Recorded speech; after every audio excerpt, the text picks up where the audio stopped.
तो चलिए, बेल हो चुका है। सबसे बड़ी खबर आप देख रहे हैं हमारे चैनल पे कि संतोष यादव जी को बेल हो चुका है तमिलनाडु में जो केस हुआ था इन पे, और ये बिल्कुल अब फ्री हैं, अब आपके बीच आएंगे, सोशल मीडिया पे एक्टिव दिखेंगे। क्या हुआ मतलब एक तो तमिलनाडु के केस में मनीष कश्यप जेल जा चुके हैं और तमिलनाडु के बाद आप 1 महीनों से गायब हैं, तो क्या मामला है? मेरे ऊपर भी एफआईआर हुए। आपके घर में इश्तेहार चिपकाया गया है? हाँ, तमिलनाडु पुलिस आई थी? हाँ, इस दौरान मेरे ऊपर भी एफआईआर हुए क्योंकि जाने अनजाने में मैंने भी त्रिपुर के एसपी साहब को जैसे हमने भी ये बात बोला था कि त्रिपुर के एसपी साहब को हिंदी नहीं आती, इनको लगा कि मेरी मुलाकात, जो मेरी बातें हो रही हैं वो एसपी साहब से हो रही हैं, ये गलत फहमी इनको हुआ और उसी में इन्होंने जो मीडिया में जो है इन्होंने बोल दिया कि एसपी साहब को हिंदी नहीं आते ही। एसपी साहब पर्सनली लेकर इन पे एफआईआर किए हैं और इसी मामले में आज इनका ये बता रहे हैं कि बेल हो चुका है मेरा। तो फिर से एक बार संतोष रेणु यादव जी आपके बीच आएंगे, फिर से एक बार फेसबुक आईडी पे जो है लाइव आएंगे और आपसे बात करेंगे, आपसे रूबरू होंगे। सबसे पहला इंटरव्यू हमारे चैनल पे आप देख रहे हैं, तमिलनाडु के मैटर के बाद पहला आप इंटरव्यू संतोष रेणु यादव जी का हमारे चैनल पे आप देख रहे हैं, क्योंकि कई महीनों से ये लगातार जो है सोशल मीडिया छोड़े हुए थे और ये बिल्कुल अपने घर में या आवास में कहीं सेफ थे। अब इनको बेल मिल चुका है, बेल मिलने के बाद फिर से जनता के बीच में आने वाले हैं। हमारा जो ऑर्डर है वो बेल का वो आ गया है। मतलब आपकी बेल हो चुकी है? हाँ, बेल का ऑर्डर आ गया है। तो इसके लिए मुझे पहले भी भरोसा था, न्यायालय पे हमेशा भरोसा रहता है। इस प्रकार से वहाँ जाकर के अपने आप को मैंने दिखाने लगा और सिर्फ व्यू कमाने के लिए, सिर्फ तमिलनाडु और बिहार के रिश्ते को बर्बाद करने के लिए उसने ऐसा किया। तो तमिलनाडु प्रशासन ने बिल्कुल सही एक्शन लिया, उसको पकड़ करके वैसे लोगों को भाई सबक तो सिखाना पड़ेगा ना, एक्शन लेना चाहिए। नहीं तो फिर तो वो उत्तर भारतीय लोग कहीं भी रहेंगे तो उनको परेशान करते रहेगा। लेकिन ये व्यक्ति, ये बताइए ये कौन होता है जो कहेगा कि 180 दिन में सरकार गिरा देंगे? इसकी माने ये इसका परमिशन कौन देता है इसको? है आपको जब मैंने पत्रकारिता इसी को बोलते हैं क्या? आप किसी की सरकार गिराओगे, किसी की आप जाकर के मुखालफत करोगे, ये कहा कि किसी की चापलूसी करोगे, तब तो जाकर के चले जाओ विपक्षी पार्टी में, जाकर के सदस्यता ले लो। और वैसे भी तो आरएसएस का आदमी है ही। मतलब आप पॉलिटिक्स ज्वाइन करने के लिए? हाँ, चले जाओ उधर, उसके बाद बोलते रहना। पत्रकारिता में ये कहाँ से आता है? कोई पत्रकार बोल दे कि फलाने का सरकार गिरा देंगे, कोई कहेगा इसका सरकार गिरा देंगे, ये कहाँ की बात है? मैं थैंक्स करना चाहता हूँ आप जैसे पत्रकारों का, जिन्होंने इस घटना को सच तरीके से दिखाया और इस अफवाह को साबित किया कि ये सिर्फ अफवाह है। मैंने यही वीडियो मैंने डाला था कि बिल्कुल अफवाह है, इस पे ध्यान न दे। और मेरे वीडियो को ही तेजस्वी यादव की वाइफ राजश्री यादव ने शेयर किया है अपने फेसबुक आईडी पे। हाँ, तो हम वही करें। हाँ, हमने भी देखा।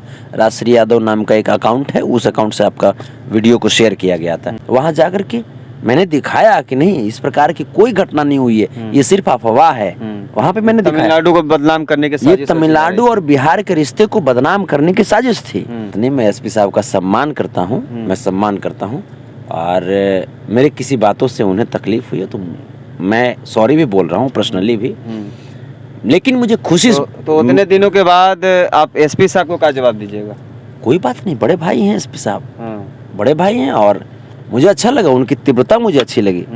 जैसे मेरे किसी बात से अगर उन्हें तकलीफ हुआ तो नो डाउट केस करनी चाहिए, नो डाउट एफआईआर करनी चाहिए। किस तरीके से बिहार की सरकार को अपमानित किया जाए, ये भाजपा के नेताओं की चाल थी। भाजपा के नेता लोग, गोदी मीडिया और गोदी यूट्यूबर ये चाहते थे कि बिहार और तमिलनाडु के रिश्ते को खराब करना चाह रहे थे ये लोग। नमस्कार, आप देख रहे हैं प्रांसी टीवी और मैं आपका दोस्त सैमराज सुमित। और आज हमारे साथ पूर्व यदुवंशी सेना के राष्ट्रीय अध्यक्ष संतोष रेणु यादव जी हैं। कई महीनों के बाद, कई दिनों के बाद आज अचानक से संतोष रेणु यादव जी मिले हैं। और कहाँ थे? सोशल मीडिया पे भी लगातार एक्टिव रहते थे और महीना बीत गया और एक्टिव दिख नहीं रहे हैं। क्या कारण है, क्या बात हुआ? क्योंकि तमिलनाडु के बाद से संतोष रेणु यादव जी नज़र नहीं आ रहे थे। तो तमिलनाडु आप पहुँचे हैं, कहीं ना कहीं तमिलनाडु पहुँचने में कहीं आपके पास तो एफआईआर नहीं ना हो गया आपके साथ?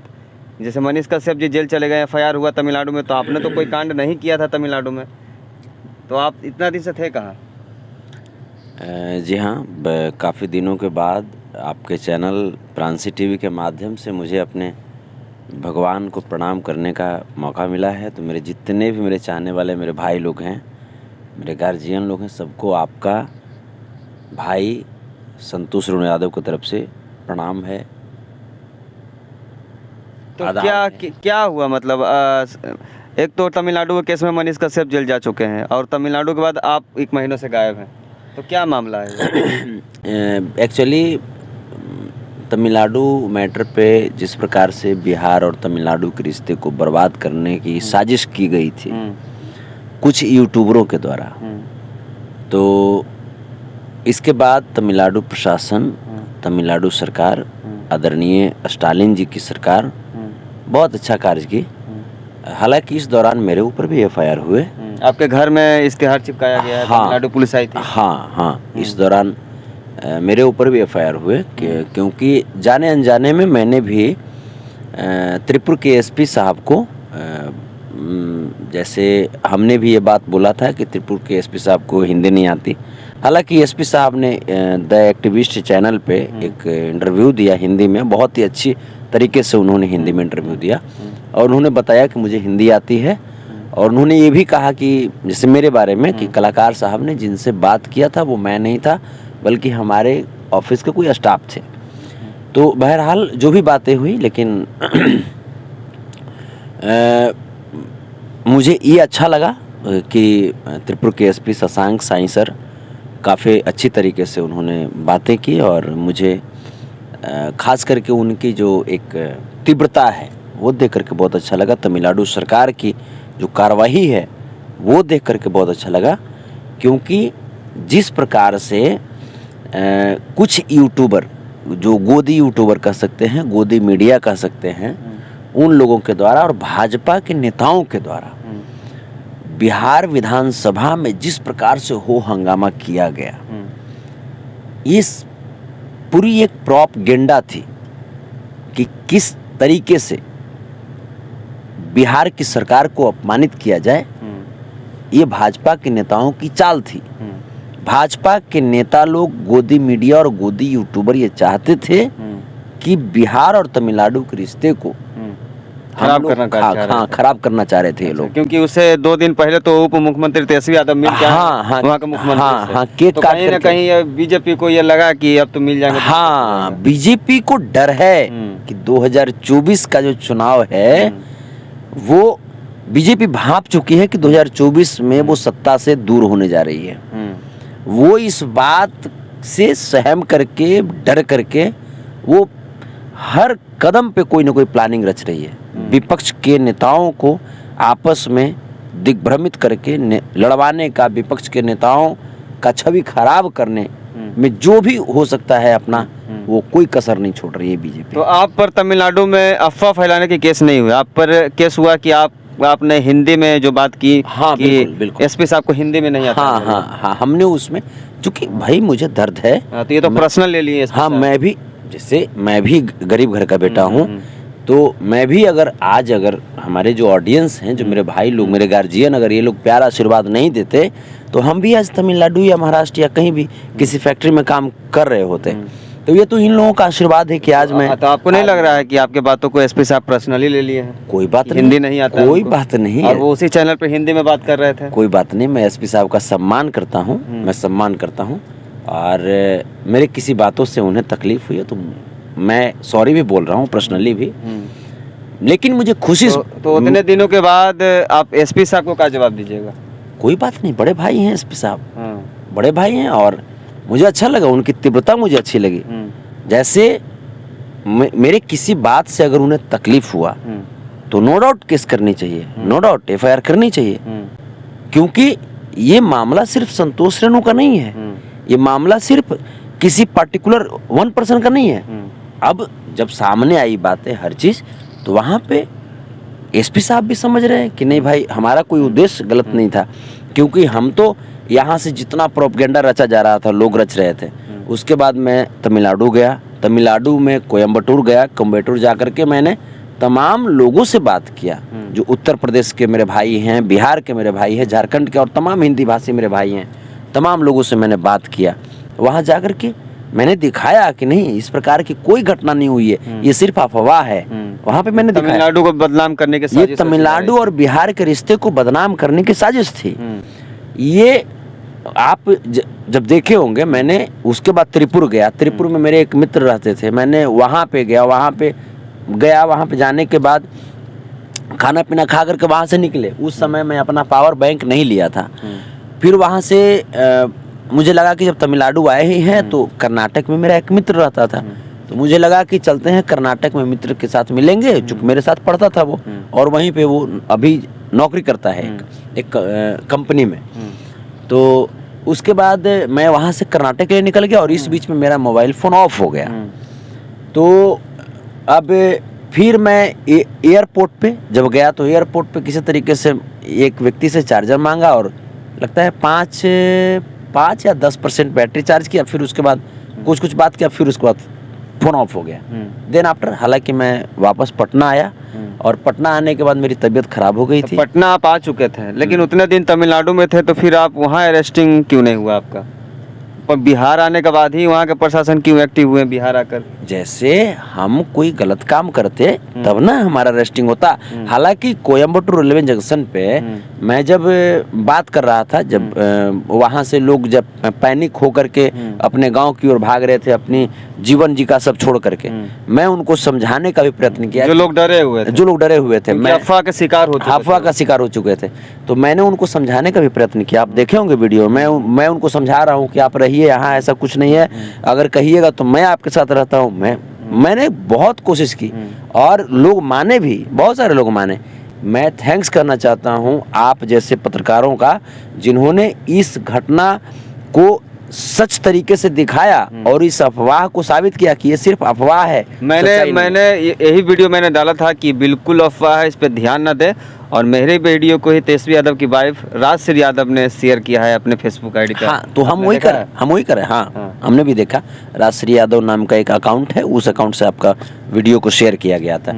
तो वही चीज़ हम सभी जितने भी लोग हैं, चाहे वो पत्रकार लोग हों, चाहे वो समाज सेवी लोग हों, हम सभी लोगों को एक जिम्मेवारी का एहसास होना चाहिए, कर्तव्य होना चाहिए कि हाँ, जब हमारे लोग जब आपस में जब कमज़ोर पड़ रहे हैं तो वहाँ उन्हें संभालने की ज़रूरत है। जब रिश्ते कमज़ोर हो रहे हों, उस रिश्ते को मजबूत करने की ज़रूरत है। जहाँ विश्वास कमज़ोर पड़ रहा हो, वहाँ विश्वास की डोर को मजबूत करने की ज़रूरत हो। और ये सब चीज़ करना चाहिए। लेकिन कुछ यूट्यूबर ये तो सीधा अपने आप को क्या कहने लगे कि 180 दिन में सरकार गिरा देंगे, ये कर देंगे, वो कर देंगे। इसलिए तेजस्वी यादव ने उन पर केस किया। नहीं, तेजस्वी यादव ने क्यों केस किया? ये तो तेजस्वी यादव का नाम लेकर के अपने आप को रोजी रोटी चला रहा है। मतलब तेजस्वी यादव का नाम इस्तेमाल कर रहा है, तेजस्वी जी का नाम इस्तेमाल कर रहा है। तेजस्वी जी काम करने वाले व्यक्ति हैं, वो अपना काम कर रहे हैं, बिहार को विकास के पथ पे अग्रसरित कर रहे हैं नीतीश कुमार जी के साथ मिल करके। लेकिन ये व्यक्ति, ये बताइए, ये कौन होता है जो कहेगा कि 180 दिन में सरकार गिरा देंगे? इसकी माने ये इसका परमिशन कौन देता है इसको? है आपको, जब मैंने पत्रकारिता इसी को बोलते हैं क्या? आप किसी की सरकार गिराओगे, किसी की आप जाकर के मुखालफत करोगे, ये कहा कि किसी की चापलूसी करोगे, तब तो जाकर के चले जाओ विपक्षी पार्टी में, जाकर के सदस्यता ले लो। और वैसे भी तो आरएसएस का आदमी है ही। मतलब आप पॉलिटिक्स ज्वाइन करने के लिए? हाँ, चले जाओ उधर, उसके बाद बोलते रहना। पत्रकारिता में ये कहाँ से आता है? कोई पत्रकार बोल दे कि फलाने का सरकार गिरा देंगे, कोई कहेगा इसका सरकार गिरा देंगे, ये कहाँ की बात है भाई? हाँ, ये बातें तो पत्रकार को नहीं करनी, ये तो गलत बात है। तो अब उस पे फिर बिहार पुलिस तो कहाँ परेशान की है? वो तो जाकर के तमिलनाडु में जिस प्रकार से अफवाह उड़ाया, लोग पैनिक हो गए, लोग डर गए। जिस प्रकार से वहाँ जाकर के अपने आप को मैंने दिखाने लगा और सिर्फ व्यू कमाने के लिए, सिर्फ तमिलनाडु और बिहार के रिश्ते को बर्बाद करने के लिए उसने ऐसा किया, तो तमिलनाडु प्रशासन ने बिल्कुल सही एक्शन लिया। उसको पकड़ करके वैसे लोगों को भाई सबक तो सिखाना पड़ेगा ना, एक्शन लेना चाहिए। नहीं तो फिर तो वो उत्तर भारतीय लोग कहीं भी रहेंगे तो उनको परेशान करते रहेगा, ये पूरा देश को तोड़ते रहेगा। तो उस पर एक्शन लिया गया और कानून अपना काम कर रही है। न्यायालय के अधीन वो भी है, न्यायालय इस बात को देख रही है। और मुझे बहुत इस बात की खुशी मिली कि तमिलनाडु प्रशासन बहुत अच्छी एक्शन ली, चाहे वो मेरे खिलाफ ले मतलब या एक्टिव है तमिलनाडु हाँ, प्रशासन। बहुत अच्छा लगा तमिलनाडु प्रशासन, बिहार प्रशासन, मुझे बहुत अच्छा लगा। और जैसे मुझे इस बात की खुशी है कि जिस प्रकार से तमिलनाडु सरकार, आदरणीय स्टालिन जी, आदरणीय तेजस्वी प्रसाद यादव जी, आदरणीय नीतीश कुमार जी जिस प्रकार से तमिलनाडु और बिहार के रिश्ते को मजबूत कर रहे हैं, ये बहुत अच्छी चीज़ है। ये आगे चल करके ये बहुत मजबूत करेगा बिहार को भी और तमिलनाडु को भी। और ख़ास करके एक बात, चूँकि हमारा जो ऑर्डर है वो बेल का, वो आ गया है। मतलब आपकी बेल हो चुकी है? हाँ, बेल का ऑर्डर आ गया है। तो इसके लिए मुझे पहले भी भरोसा था न्यायालय पे, हमेशा भरोसा रहता है। देश के संविधान, बाबा साहब द्वारा लिखित जो संविधान है, उस संविधान पे मुझे भरोसा था, न्यायालय पे भरोसा था। और मैं इसके लिए मैं तमाम जितने भी जो मेरे दोस्त हैं, मेरे भाई हैं, मेरे ऑडियंस हैं, उनका मैं कोटि कोटि में धन्यवाद करता हूँ। लगातार आप फेसबुक आईडी पर आप एक्टिव हो जाइएगा। बिल्कुल, हमें पब्लिक ने बनाया है, तो मैं अपना जीवन में पब्लिक में ही समर्पित मैं किया हूँ। मैं आज तक मैं जी रहा हूँ तो पब्लिक के वजह से जी रहा हूँ, और जी रहा हूँ तो पब्लिक के लिए जी रहा हूँ, और आजीवन पब्लिक के लिए जीऊँगा। तो चलिए, संतोष रेणु यादव जी का आप जान सकते हैं कि बेल हो चुका है, और आपके बीच में फिर से एक बार दोबारा आ रहे हैं संतोष रेणु यादव जी। इनका बेल हो चुका है तमिलनाडु में, कोयम्बतूर में। जो इन पे एफआईआर हुआ था, जो इन्होंने शब्द कहा था कि एसपी साहब को हिंदी नहीं आते, उसी मामले में पर्सनली आप एसपी साहब ले चुके थे और इन पे एफआईआर हो चुका था तमिलनाडु में। हालांकि इस मामले में एक बार पुनः एसपी साहब शशांक सैंसा से मैं सॉरी मैं कहना चाहता हूँ, माफी मांग रहे हैं आप। हाँ, क्योंकि आपको तकलीफ लगी मेरी बातों का, और हम भी समझ सकते हैं, क्योंकि हमें तो लगा कि भाई हम तो एसपी ऑफिस कॉल किए थे, मुझे लगा कि ये एसपी साहब ही उठाए। मैंने पूछा भी, गलतफहमी हो गया। हाँ, मैंने पूछा भी कि ये एसपी ऑफिस लगा है, तो उन्होंने कहा कि हाँ। तो मुझे भी लगा कि क्योंकि हम तो भाई तमिल जानते नहीं थे, तो हम कम्युनिकेट कैसे करते उनसे। चलिए, तो इनको लगा कि मेरी मुलाकात, जो मेरी बातें हो रही हैं वो एसपी साहब से हो रही हैं, ये गलतफहमी इनको हुआ, और उसी में इन्होंने जो मीडिया में जो है इन्होंने बोल दिया कि एसपी साहब को हिंदी नहीं आते ही। एसपी साहब पर्सनली लेकर इन पे एफआईआर किए हैं, और इसी मामले में आज इनका ये बता रहे हैं कि बेल हो चुका है मेरा। तो फिर से एक बार संतोष रेणु यादव जी आपके बीच आएंगे, फिर से एक बार फेसबुक आईडी पे जो है लाइव आएंगे और आपसे बात करेंगे, आपसे रूबरू होंगे। सबसे पहला इंटरव्यू हमारे चैनल पे आप देख रहे हैं, तमिलनाडु के मैटर के बाद पहला आप इंटरव्यू संतोष रेणु यादव जी का हमारे चैनल पे आप देख रहे हैं, क्योंकि कई महीनों से ये लगातार जो है सोशल मीडिया छोड़े हुए थे, और ये बिल्कुल अपने घर में या आवास में कहीं सेफ थे। अब इनको बेल मिल चुका है, बेल मिलने के बाद फिर से जनता के बीच में आने वाले हैं। हालांकि वकील साहब बोले हैं कि बेल का ऑर्डर हो गया है, पेपर अभी मेरे हाथ नहीं आया है। तो चलिए, पेपर भी आपके हाथ में आ जाएगा, बेल हो चुका है हाथ में आ जाएगा, वकील साहब बोले हैं कि भेज देंगे। तो चलिए, वकील साहब इनको पेपर भेजेंगे, व्हाट्सएप के जरिए भेजेंगे या फिर डाक के जरिए भेजेंगे, ये वकील साहब की मर्जी। तो चलिए, बेल हो चुका है। सबसे बड़ी खबर आप देख रहे हैं हमारे चैनल पे कि संतोष रेणु यादव जी को बेल हो चुका है तमिलनाडु में जो केस हुआ था इन पे, और ये बिल्कुल अब फ्री हैं, अब आपके बीच आएंगे, सोशल मीडिया पे एक्टिव दिखेंगे। तो हमारे चैनल को आप देखते रहिए। सबसे पहला इंटरव्यू तमिलनाडु के बाद संतोष रेणु यादव जी का हमारे चैनल पे आप देख रहे हैं। लगातार हमारे चैनल को आप देखते रहिए, हमारे फेसबुक पेज को फॉलो कर लीजिए, यूट्यूब पे देख रहे हैं तो हमारे चैनल को सब्सक्राइब कर लीजिए। मैं सैमराज सुमित, नमस्कार।